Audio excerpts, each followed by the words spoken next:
Hi, I'm Juanita from Nearby Artisans, and today I'm going to show you how to make these two frames or medallions, borders. So let's get started. First of all, I want to make my grid on my mat a little larger because I like to use these for placement purposes. So we're going to go over here and I'm going to click the polygon. I'm going to make a V. I'm going to go there, and then I end with a double click so that they don't try to join. I'm going to go over to offset. I'm going to offset that. I want the top to be flat, so I'm going to say corner. And I want it to be 0.050 because I want a very narrow offset. I'm going to get rid of the V that I originally created. And now I'm going to create two little circles. I'm going to use the Shift key to drag the circle, make it a little smaller because I want it about the size of these two. I want it a tiny bit bigger, and then I'm going to try to line that up just so. I'm going to use my Alt key, copy, and pull that over to the other side, trying to line it up the exact same distance from the previous one. Almost center, but not quite. Now I'm going to choose all of those, and I'm going to weld. And now I have these nice little rounded tips on the end of my snowflake arms. I'm going to duplicate that by clicking Alt and making a duplicate copy. I'm going to go over to the transform, scale, and I want that to be 75% of the original size. I'm going to hit Alt and click on that and make another copy, and again 75% of the original, of the second size. Now I'm going to go over here and make a little narrow base for my snowflakes, my snowflake arms. I want it to be fairly narrow. As you can see here, it's a little bit wider than the arms, so just a tiny bit wider. That looks pretty good. And I also want it to be tall enough, so I'm going to make it be about 2 inches at least height, because I want a little bit of a leg here so that these bottom branches don't touch when I make all of them, when I replicate the snowflake branches. So let's see if this is long enough. I want to have one kind of there, the next one, and I'm just going to eyeball this. Sometimes I try to line it up exactly on the grid, but I'm just going to eyeball it. And that looks pretty good. I'm going to make another circle and use the Shift key to make the circle. And because again, I don't want a blunt end there. Some people like the blunt end on a snowflake. I like it to have a little curve to it. So I'm going to try to line that up. And now I'm going to take all of this, I'm going to align it, center, and yeah, that looks pretty good. Now I'm going to weld. At this point, I'm going to go over to my replicate feature. And first I want to find I'm going to hit O to get my center of rotation. And I'm going to put the center of rotation right there. I could put it down lower, but then I would have a gap in this section, and I don't want a gap. I want them to overlap right at the base. So that's my center of rotation. I am going to pick 6. And none of the branches are touching, so that looks pretty good.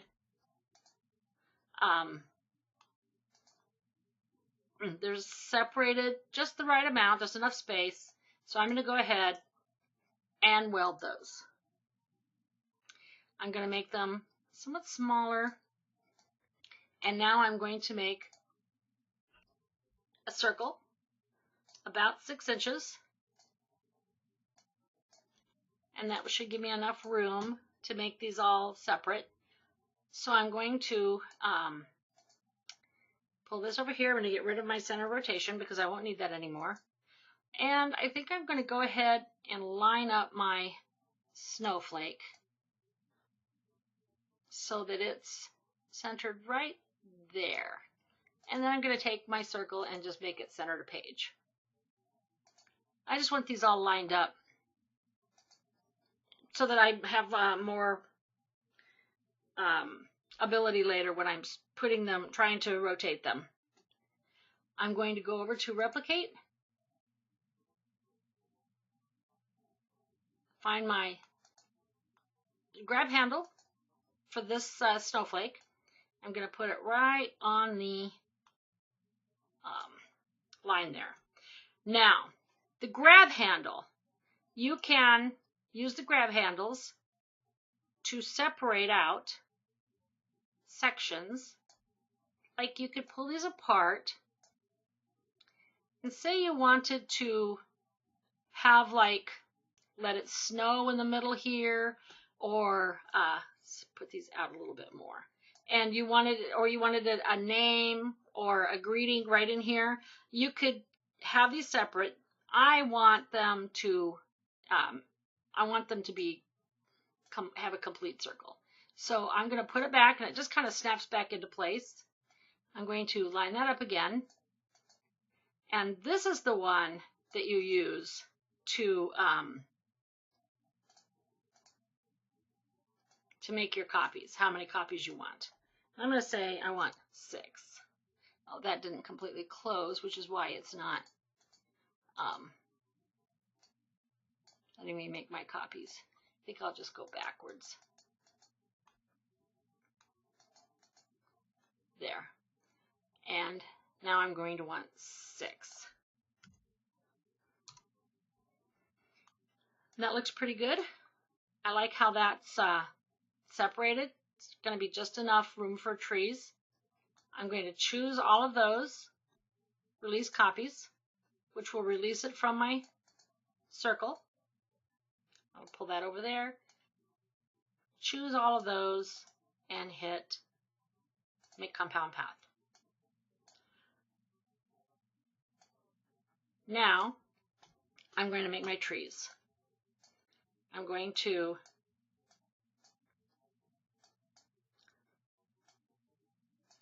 make a triangle. First, I'm going to make a square. Make the square. I should have done that with the shift. There's such a big difference when you use the shift key. It just gives you perfect squares, perfect circles. So I'm going to click the rectangle, hold down the shift key. I'm going to make about a 3-inch square.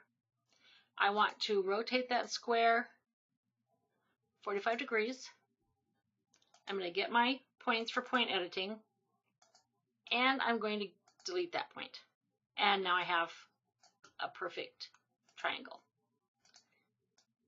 Pull that triangle down here. I'm going to hit my Alt key and make a copy. I want this to be, again, transform, scale, 75% of the previous one. I'm going to make a copy of this one. Alt, click, 75% again. Alt, click, and 75% of that one. Now I'm going to eyeball this where I want the, see, I use the grid a lot. And I like the placement there. I like the distance here. I'm going to try to get about the same with this one, but maybe a little closer as the branches get smaller. And then that one, that might be a little too, no, I think right there. and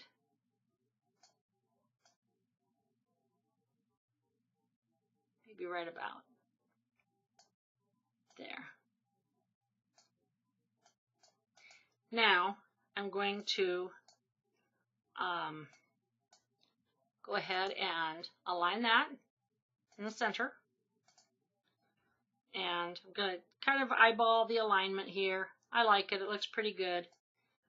I'm going to weld that. And that's my tree. I'm going to make a base for my tree. I'm going to make the tree base kind of wide, but I don't want it too wide. I don't want it overwhelming.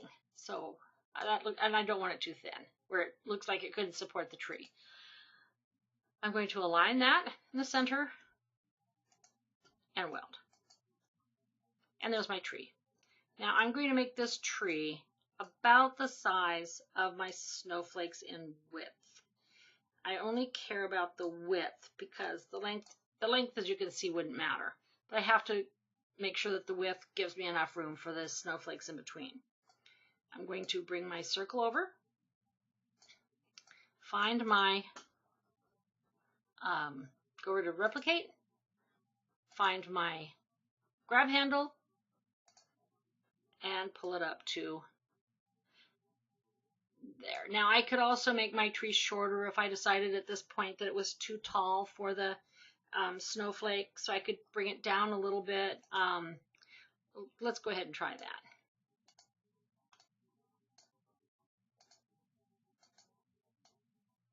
Well,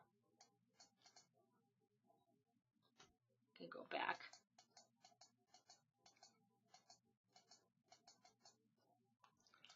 So let's just see if this is like, so I could make it a little bit shorter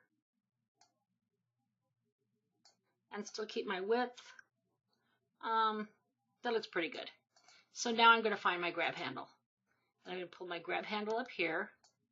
And again, I could be making a one of those mandalas using this. There's so many things you can do. But I am going to put it right there, and I want it to have only 6 trees. And again, I could separate these, and this is always the first and last one. So I could separate them. I could put Merry Christmas in here, or something about trees, Noel, or I can just put them back. And they kind of just snap right into place when you're done. Again, this would make me have less or more of the trees, but I want 6. It's just easier to type it in. I want this tree to be lined up pretty good. I'm going to move the whole thing over because I want this lined up so that when I'm joining the two, I'm just better able to see the space in between. So now I'm going to release copies and pull my circle away just in case I need it again later.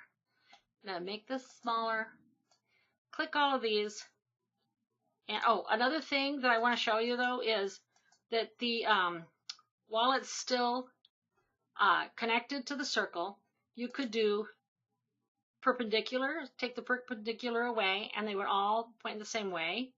You could have them have a start angle, and they would all go the same direction. You can say they'll all increment. You could say, like, I want them to have a 45-degree increment, and each one will be 45 degrees from the original. And the original isn't necessarily this one. It's the first one you attach to the circle, whichever way you go.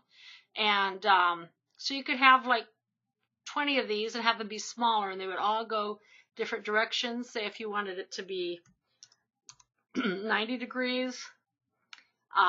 We don't want there to be any, and we want them to all go perpendicular. So now I'm going to release copies. I take this away. I'm going to go out a little, choose all of my trees, and I'm going to make that a compound path. Now, while I'm joining these, if you can see, like right here now, I'm going to get them kind of lined up, and now I'm going to rotate this so that the trees are in the center. Now I might want to take them out a bit and then still line them up by eyeballing them about the right distance from the trees. And I can make these bigger or smaller and get them the right, and that looks pretty good. Now, if I want this border to have the two different colors here, what I would do is I would choose the snowflakes, make them the blue that I have there. Now your red, of course, is the outline. If I want to cut these separate, though, I would go ahead and click on line and give them the same blue line. This is red. I would change it to green for the line color and then give it the same fill color. And the difference for this one would be that you can tell your silhouette to cut the green lines and it will cut these out, and then cut the blue lines cutting these out, but you can still keep it all together to make sure you have the right spacing and that it still looks pretty good. And I like that. And then at this point I would group and keep them all together. Now if I want them all the same, because I don't want to have the different vinyl, I would choose them all. I would make a compound path and pick whatever color and whatever line color I wanted them to all be. And there you have that. Now, the wonderful thing about this is that this now belongs to you. You aren't copying somebody else's design. You're not going to have to worry if you've made 20 shirts. You could sell these. You could sell these separate. You could sell the snowflake separate and then the tree separate, because this belongs to you. This is your design that you made. And even if it's like somebody else's, well, you made it the same way. So this just gives you a lot of flexibility in that you own this. You created it yourself. You created it with lines and shapes, and nobody is going to be able to say to you, well, you've made too many copies of this, or you've sold too many items with it on. This is yours. And that's what I hope to go over more, is how to make your designs yourself and how to use all of these great tools over here. So thanks a lot for watching.